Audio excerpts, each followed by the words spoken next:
चौहान नौकरी करते थे और किसी कारणवश उनको आजीवन कारावास हो गई और 13 साल के आयु में समझिए कि एक प्रकार से बिना बाप का बच्चा कैसे कैसे हम अपना जीवन ग्रहण करते होंगे, आप लोग समझ सकते हैं इस बात। रिसेंटली 2008 में हमारी शादी हुई और 2008 के बाद 2009 में अपने कैरियर की शुरुआत चालू किया हमने। तो एक छोटी सी दुकान हमारी है गोपालपुर में, चौहान डीजे के नाम से। मेरा नाम वासुदेव चौहान, जैसा कि मैंने आपको पहले ही बताया। वहीं से हमारा कैरियर की शुरुआत होती है और हमारी पत्नी सबसे बड़ा प्रेरणा मेरे लिए रही, क्योंकि आज तक वैसा अभी तक हमने किसी के बारे में सुना नहीं है कि किसी की पत्नी अनपढ़ होते थे अपने पति का इतना उत्साह बढ़ा सकती है। उन्होंने हमसे कहा कि आखिर ये संपत्ति आप लेके जाते हैं दूसरे के दरवाजे पे, आप लोग ऐसे भी सोच सकते हैं हम आपके यहाँ डीजे लेके पहुंचते हैं गाड़ी पे, 7-8 लाख रुपए की संपत्ति लेके आपके यहाँ पहुंचते हैं, लेकिन फिर भी वहां से क्या हमको मिलता है? बस गालियां मिलता है ना। आप ही लोग देते होंगे ना, सही बात है ना। तो वही बोले कि इतना पूंजी लगा के भी आप गाली सुनते हैं, छोड़िए ये सब और अपन जीवन का एक नया शुरुआत कीजिए। उसका इशारा पढ़ाई की ओर था। तो मैंने 2009 में मैट्रिक किया, दुकान पे ही रह के 2nd डिवीजन से पास किया। फिर हमने सोचा कि मेरे पास स्किल है, इलेक्ट्रॉनिक्स में जानकारी है हमको, तो आप सोचे कि ये सब पढ़ाई में हमको कितना पैसा मिलेगा, ज्यादा मिलेगा नहीं, हम ऐसे ही बहुत कमा लेंगे।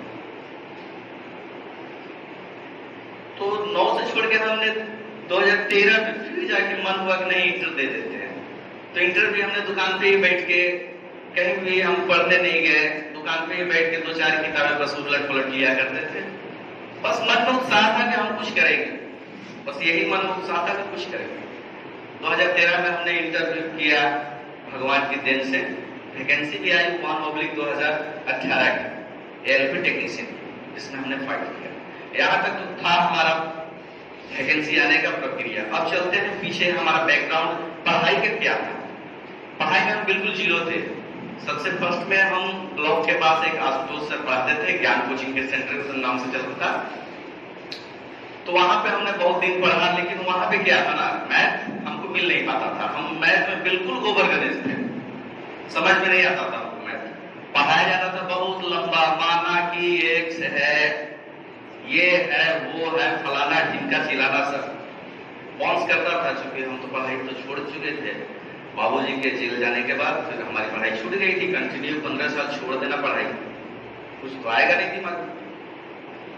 तब फिर उसी बीच यहाँ पे सिरघाटी में 3G कॉम्पिटिटिव क्लास, यानी यहाँ पे फाउंडेशन चालू था, एकदम हो ही रहा था।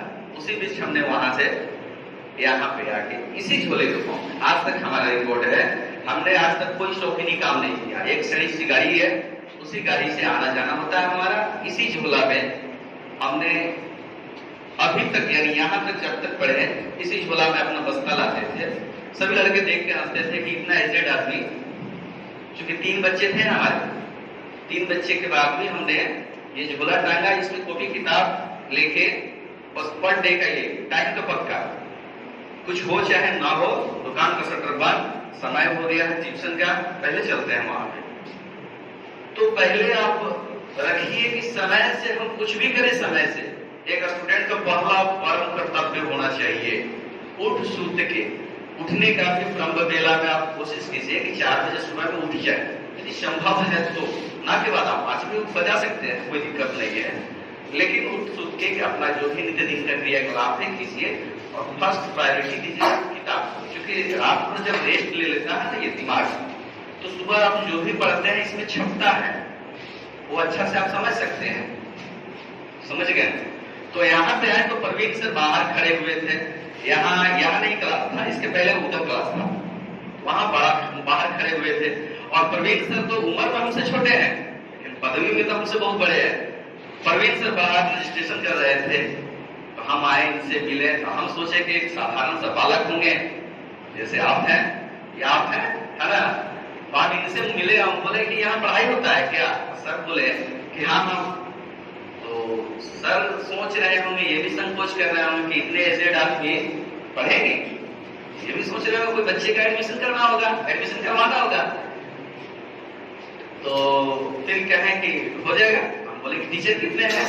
तो 2 टीचर हैं यहाँ पे, 3 टीचर, अजय प्रभाकर, सुमित सर और ये प्रवीण कुमार। इस समय फोटो नहीं छपा था कि हम पहचान सके कि यही हमारे बैच के गुरु हैं। इसलिए था जिसमें हमारा फर्स्ट प्राइज हमारे गुरु ने हमारे हाथ में ना सौंपा हो।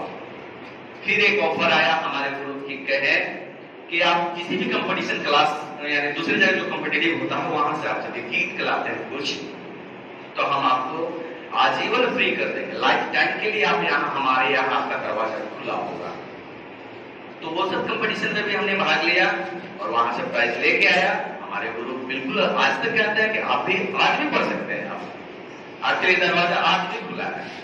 तो गुरु तो बहुत मिलेंगे, लेकिन पहले तो सबसे पहले जो स्टूडेंट अपने गुरु का सम्मान नहीं करता हो उनको सफलता कभी नहीं मिल सकती है।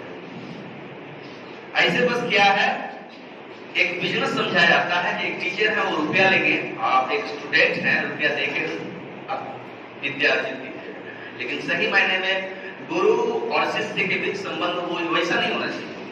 गुरु और शिष्य के संबंध में बिल्कुल उस अभिभावक और उस बच्चे की तरह संबंध होना चाहिए जैसे कि हमारे माता पिता और उनके बच्चों के बीच होता है। समझ गए ना? तो गुरु को सम्मान करना सीखिए। और वहां से अब मैं छोड़ दिया था कि फॉर्म निकल चुका है, वैकेंसी निकल गई थी और 4 एग्जाम उसका हुआ, चारों हमने फेस किया, सब चीज सीख गया, सारा चीज क्रैक होता गया। और होना तो था ड्राइवर में, लेकिन मेडिकल में हम छट गए क्योंकि हमारा जो विजन था, हाई विजन, वो कमजोर पड़ गया और टेक्नीशियन में फाइनल सेलेक्ट हुए। अभी मैं बोकारो स्टील सिटी स्टेशन में हूँ और वहीं पे इलेक्ट्रिक सेट अभी मॉडिफाई हुआ है। इसके पहले डीजल लोको सेट था, अभी तो डीजल की इंजन अब तो बंद हो रही है, सब तो मॉडिफाई होके अब इलेक्ट्रिक इंजन आ रही है। तो इंजन इलेक्ट्रिक, अभी वो इलेक्ट्रिक लोको सेट जो है उसको लोको सेट कहते हैं। लोको मीन्स इंजन और सेट मीन्स गैरेज, जहां पे वो रिपेयर किया जाता है इंजन। बस वहीं पे टेक्नीशियन के पद पे हूँ, वही कार्य कर रहा हूँ।